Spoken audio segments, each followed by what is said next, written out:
చాలా ఫోకస్డ్‌గా చేశారు. అసలు ఈ సీడ్ ఎక్కడ మొదలైంది? అంటే అసలు నేను యాక్టింగ్ గాదు, I am Born for something else అని మొదలైందా? What happened? యాక్టింగ్ కాదు అనడానికి లేదు.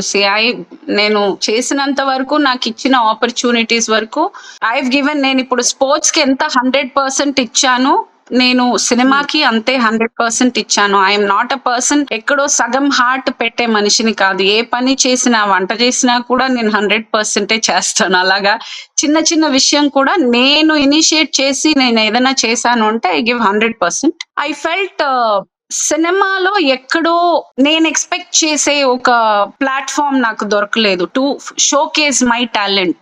నాకిచ్చిన right. Opportunities were not that good enough అనేది ఎక్కడో ఒక కొరత మనసులో ఉంటూనే ఉండింది. అంటే ఉంటది కదా! ప్రతి ఆర్టిస్ట్‌కి అయ్యో! ఎందుకు నాకు ఆ క్యారెక్టర్ ఎందుకు నన్ను కన్సిడర్ చేయలేదు అలా.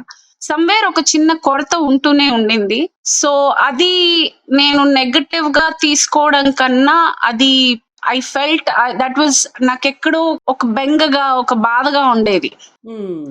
అదెక్కడ మెల్లగా డిప్రెషన్‌గా మారుతుందో అన్న ఒక భయానికి దెన్ ఐ స్టార్టెడ్. యాక్చువల్‌గా ఫిట్‌నెస్‌లో నేను if you see I was always into fitness. ఒక 15 ఇయర్స్ నుంచి నేను ఫిట్‌నెస్‌లో మటికి చాలా యాక్టివ్‌గా ఉన్నాను. రైట్. కానీ ఒక పాయింట్‌లో అది వర్క్‌గా కూడా నేను కొంచెం తగ్గిపోయాయి వర్కు.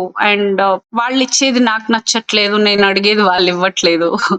సో, ఎక్కడో చిన్న ఒక ఒక బాధ ఉండింది. సో, ఐ థింక్ నేను కరెక్ట్ ఛానెల్‌లో ఎన్నుకున్నాను by God's grace.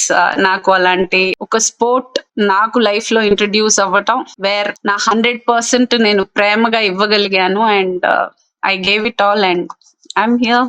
Of course you are here and you have more places to go. We are so proud అసలు ప్రగతి.